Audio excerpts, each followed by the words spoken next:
अगर आपकी गेहूँ की फसल भी बार-बार गिर जाती है, पैदावार आधी रह जाती है और आप सोचते हैं कि खाद, पानी सब कुछ तो दे रहे हैं, फिर भी क्यों? तो ये वीडियो आपके लाखों रुपए बचा सकती है। नमस्कार किसान भाइयों, स्वागत है आपका फार्मर्स डेयरी जनरल के यूट्यूब चैनल पर। आज मैं आपको बताने वाला हूँ सबसे बड़ा राज जो आपकी मिट्टी में छुपा है। एक ऐसा राज जिसकी वजह से आपकी गेहूँ की जड़ें कमज़ोर रह जाती है और फसल पूरी क्षमता पे नहीं दिख पाती। इस वीडियो के अंत तक आप जान पाएंगे कि आखिर क्यों आपकी मेहनत और पैसा बर्बाद हो रहा है और इसका पक्का समाधान क्या है।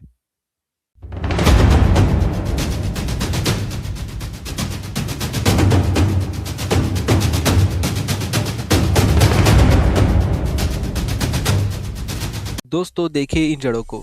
ये जड़ें महज 4 से 5 इंच गहरी है, जबकि स्वास्थ्य गेहूं की जड़ें इससे ज़्यादा गहरी होनी चाहिए।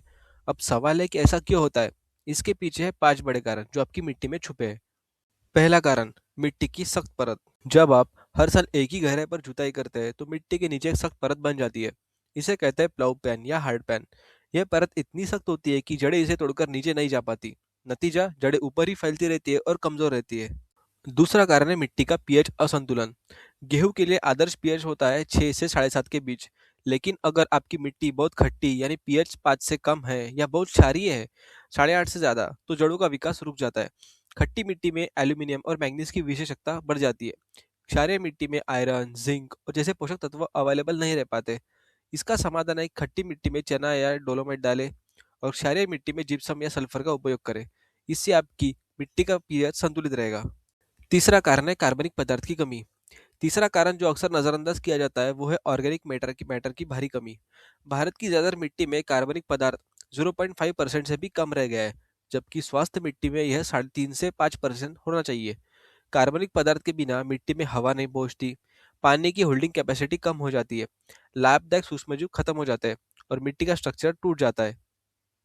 चौथा कारण है पोषक तत्वों का असंतुलन। चौथा और बहुत खतरनाक कारण, रासायनिक खतों का अंधाधुंध प्रयोग। ज्यादातर किसान सिर्फ यूरिया का उपयोग करते हैं, लेकिन जड़ों के विकास के लिए फास्फोरस सबसे जरूरी है। जड़ों के लिए पोषक तत्व फास्फोरस, जड़ों की लंबाई और मजबूती के लिए। पोटैश, पानी का संतुलन और स्ट्रेस सहनशीलता। कैल्शियम, कोशिका भित्ति की मजबूती। सल्फर, प्रोटीन निर्माण के लिए और जिंक, हार्मोन उत्पादन के लिए। लेकिन हम क्या करते हैं, सिर्फ एनपीके देते हैं और वो भी असंतुलित असंतुलित मात्रा में। नतीजा, जड़ें कमजोर रह जाती है। और पांचवा कारण, खराब जल निकासी। गेहूं की जड़ों को ऑक्सीजन चाहिए। जब खेत में पानी जमा रहता है तो मिट्टी में ऑक्सीजन की कमी हो जाती है। जड़ों की सांस रुक जाती है। रूट रॉट की बीमारी लगती है। जड़ें काली पड़कर मर जाती है। विशेषकर भारी मिट्टी यानी क्ले सॉइल में ये समस्या ज्यादा होती है। अब बात करते हैं पूरे समाधान की। एक ऐसा प्लान जो आपकी गेहूं की जड़ों को मजबूत बना देगा। स्टेप 1, खेत की तैयारी। बुवाई से पहले गर्मी में गहरी जुताई करें, मिट्टी पलटने वाले हल से। हर 3 साल में एक बार सब सॉइलर चलाएं, हार्ड पैन तोड़ने के लिए। मेड नाली प्रणाली बनाएं ताकि पानी का निकास अच्छा हो जाए। स्टेप 2, मिट्टी सुधार। मिट्टी में डालें 8 से 10 टन गोबर खाद या कंपोस्ट खाद प्रति एकड़। मिट्टी परीक्षण के अनुसार चूना या जिप्सम और 50 किलो नीम खली प्रति एकड़। इससे निमाटोड का कंट्रोल हो जाएगा। अब स्टेप 3, संतुलित पोषण। बेसल डोज डालें बुआई के समय, डीएपी या एसएसपी 100 से 125 किलो प्रति एकड़ और फास्फोरस के लिए म्यूरेट और पोटाश 30 से 40 किलो प्रति एकड़। जिंक सल्फेट 10 किलो प्रति एकड़ और बोरेक्स ये 2 केजी प्रति एकड़। टॉप ड्रेसिंग करिए यूरिया को 2 भाग में, एसआरआई और फ्लावरिंग स्टेज पर। अब चौथी स्टेप, बीज उपचार। बुआई से पहले बीज को ट्रीट करें। ट्राइकोडर्मा, ये जड़ रोगों से बचाव करेगा। राइबोजियम से नाइट्रोजन फिक्सेशन होगा और पीएसबी, फॉस्फेट सोल्यूबलाइजिंग बैक्टीरिया, इसे फास्फोरस की उपलब्धता होगी। स्टेप 5, सिंचाई प्रबंधन। सही सिंचाई करना बहुत जरूरी है। पहले सिंचाई करें सियरा स्टेज में 20 से 25 दिन में। हल्की हल्की सिंचाई बेहतर है भारी सिंचाई से। जल भराव से बचे। अब आपके लिए कुछ बोनस टिप्स। पहला, क्रॉप रोटेशन अपनाएं, गेहूं के बाद दलहन लगाएं।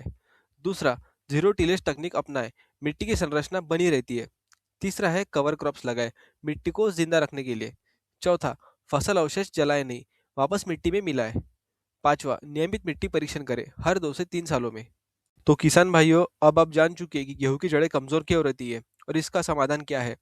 अगर आपको ये जानकारी यूजफुल लगी तो लाइक करें इस वीडियो को, शेयर करें अपने किसान भाइयों के साथ, सब्सक्राइब करें हमारे चैनल को और बेल आइकन दबाइए ताकि आपकी हर नई ऐसी यूजफुल अपडेट मिलती रही है। कमेंट में बताइए कि आपके खेत में कौन सी समस्या है, मैं पर्सनली रिप्लाई करूंगा। धन्यवाद। जय हिंद, जय किसान।